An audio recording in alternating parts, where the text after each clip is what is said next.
होते आणि पाटील नावाचे SP तिथं होते। आम्ही बोलत असताना काही गोष्टी मांडत असताना एक तर उडवाउडवीची उत्तरं ही CIDच्या अधिकाऱ्यांकडून देण्यात आली।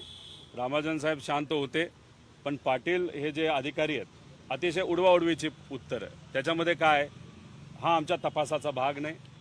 आम्ही म्हणालो की VK सिंगली राज्य सरकारचं एक टेंडर जे अजितदादांनी मुद्दामून पुढाकार घेऊन त्या बैठकीमध्ये देवेंद्र फडणवीस साहेब, एकनाथ शिंदे साहेब सुद्धा होते आणि त्याच्यामध्ये एक कुठेतरी लाईन होती की ज्या कंपनीचं विमान एखादा ॲक्सिडेंट झाला असेल त्या कंपनीला कॉन्ट्रॅक्ट द्यायचा नाही, असं एक मोठं टेंडर तिथं काढण्यात आलं होतं। दादांनी त्यासाठी पुढाकार घेतला होता आणि मग VK सिंग मंत्रालयात जाऊन भांडून त्यांनी ते जे टेंडर आहे ते कॅन्सल रद्द करून घेतलं आणि त्याच्यातून त्याचा आता मस्तपैकी धंदा सुरू आहे।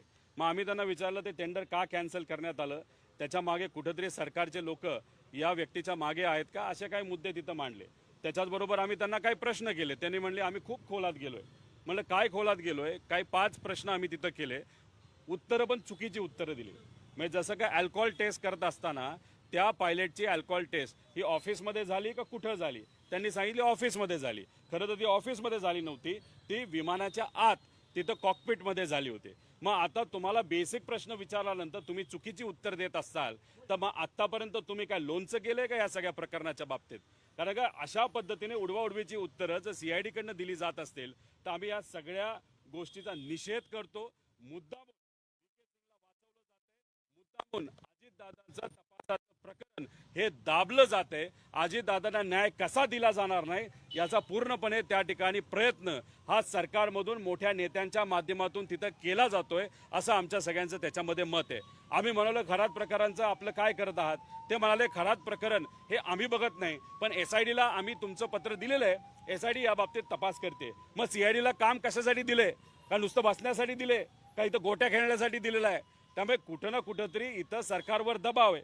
आता तुम्ही काही प्रकरणात उदाहरणं घ्या, जेव्हा म्हणजे आता पालघर साधू हत्याकांड प्रकरण बघितलं, त्या काळामध्ये महाविकास आघाडीचं सरकार होतं, त्याच्यामध्ये 3 महिन्यामध्ये तपास पूर्ण झाला, चार्जशीट दाखल झाली। त्यानंतर खैरलांजी हत्याकांड 2006 मध्ये काही आठवड्यातच तपास पूर्ण झाला, चार्जशीट करण्यात आली। मग अजितदादांच्या बाबतीत 4 महिने तुम्ही काय करत आहात? या CIDवर आजच्या सरकारचं एक प्रेशर आहे, होम मंत्रालयाचं प्रेशर आहे, असं आमच्या सगळ्यांचं त्याच्यामध्ये मत आहे। त्यामुळे एवढे पुरावे देऊन सुद्धा जर हे सरकार आणि CIDचं काम करत नसेल तर हे हास्यास्पद आहे। त्याच्याचबरोबर आम्ही काय केलं, आमच्या कार्यकर्त्याच्या माध्यमातून काही RTI म्हणजे राईट टू इन्फॉर्मेशन, महाराष्ट्रातून नाही तर देशातून कुठल्याही व्यक्तीला एक अधिकार आहे RTI करायचा। RTI का केला जातो, सरकार जर मुद्दामून कुठली तरी माहिती दडवत असेल, लपवत असेल तर मग सामान्य लोकांना म्हणजे कॉन्ट्रॅक्ट भ्रष्टाचार असू शकतो, एखादा कॉन्ट्रॅक्ट असू शकतो, अजून बरीच काही गोष्ट आहेत। आता आम्ही एका कार्यकर्त्याच्या माध्यमातून RTI केला, कशाच्या बाबतीत, VK सिंगची जी विमान आहेत त्याबद्दलची माहिती, दादांच्या विमानातली माहिती, आणि आम्हाला उत्तर काय आले की no we can't give this information, आम्ही हे नाही, आम्ही या डिपार्टमेंटला तुम्ही हे विचारू नका, DGCA म्हणते आम्हाला विचारू नका, हे AIB करते। आता AIBचा बाप कोण, DGCA आहे ना, मग माहिती DGCAला द्यायला काय हरकत आहे? आता हे बघा, RTIचा कसा वापर केला जातो हे तुम्हाला बघायचं असेल तर हे सगळे जे RTI आहेत जे कार्यकर्त्यांनी केलेत, आता रोहित पवार म्हणून मी ते RTI करतो। त्यामुळे या देशामध्ये RTIची खरीच किंमत राहिली आहे का?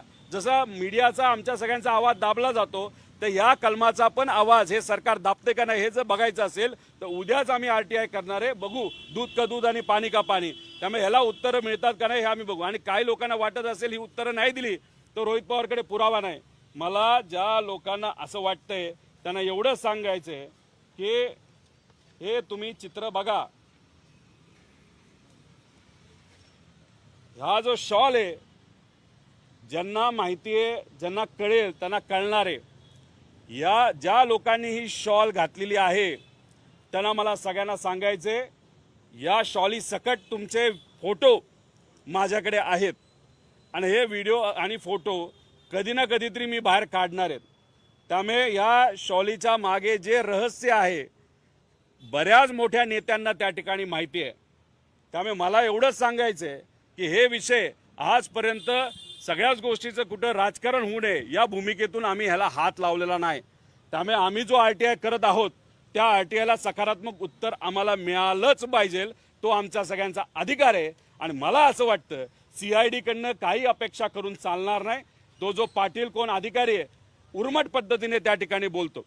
त्याच्यामध्ये आम्ही त्याला सांगितलं की हे विषय तुम्ही बघितले का? ते म्हणाले नाही, CID ह्याच्यात जाऊ शकत नाही. आम्ही त्यांना काय म्हणलो की अहो तुम्ही म्हणताय की AIBचा फायनल रिपोर्ट आम्ही थांबणार आहे. अरे AIBचा फायनल रिपोर्ट आजपर्यंत कुठलाच आलेला नाही. 2023चा जो ऍक्सिडेंट VSRच्या विमानाचा मुंबईत झाला अजूनपर्यंत त्याचा फायनल रिपोर्ट नाही आला. 3 वर्ष झाली तरी मग आम्ही अजितदादांसारख्या 3 वर्ष इथं माशा मारत बसायच्या? त्यासाठी आम्हीच काहीच करायचं नाही. आम्हाला काय घेत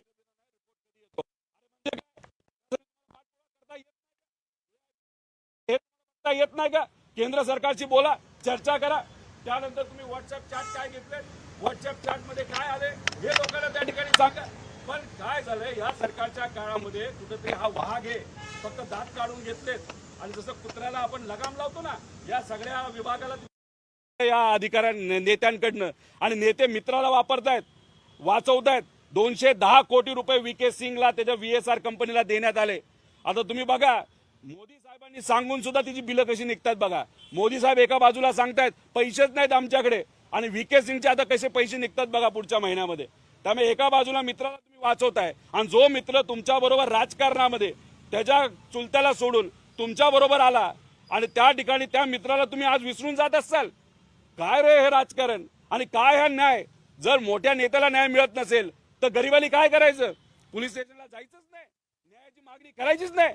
म्हणून मोठ्या प्रमाणात महिलांवरचे अत्याचार वाढतात, युवकांचे अत्याचार वाढतात, शेतकऱ्याला न्याय मिळत नाही, युवांना न्याय मिळत नाही. म्हणून आजच्या महाराष्ट्राची ही आजची परिस्थिती आहे. अतिशय दुर्दैव. याचा निषेध आम्ही करतो आणि पुढच्या वेळेस काय का होईना आम्हाला आत का टाका पण या CIDला कुलूप लावल्याशिवाय आम्ही काय राहणार नाही. तुम्ही फोटो दाखवले ते नेमकं कोणाचे आहे? कोण आहेत ते फोटो मध्ये? कारण जास्त करून मफलरचाच फोटो आहे आणि बऱ्याच लोकांनी हे मफलर घातलेले आहेत. ते कधी घातले, कधी कशासाठी घातले हे मफलरचं डिझाईन बघा आणि तुमचे फोटो या मफलर सकट. फक्त तुम्ही कुणीतरी पांढरे कपडे घातलेत, कुणीतरी काळे कपडे घातलेले आहेत, तुम्ही कुठल्या विमानाने कुठं आला, सगळ्या गोष्टी आम्हाला माहिती आहे. त्यामुळे आम्हाला जी माहिती पाहिजे आम्हाला फक्त मत आहे CBI कडे ताबडतोब हा तपास त्या ठिकाणी तुम्ही द्या. कारण का CIDला काय दात राहिलेले नाहीत, दात सगळे काढून घेतलेले आहेत.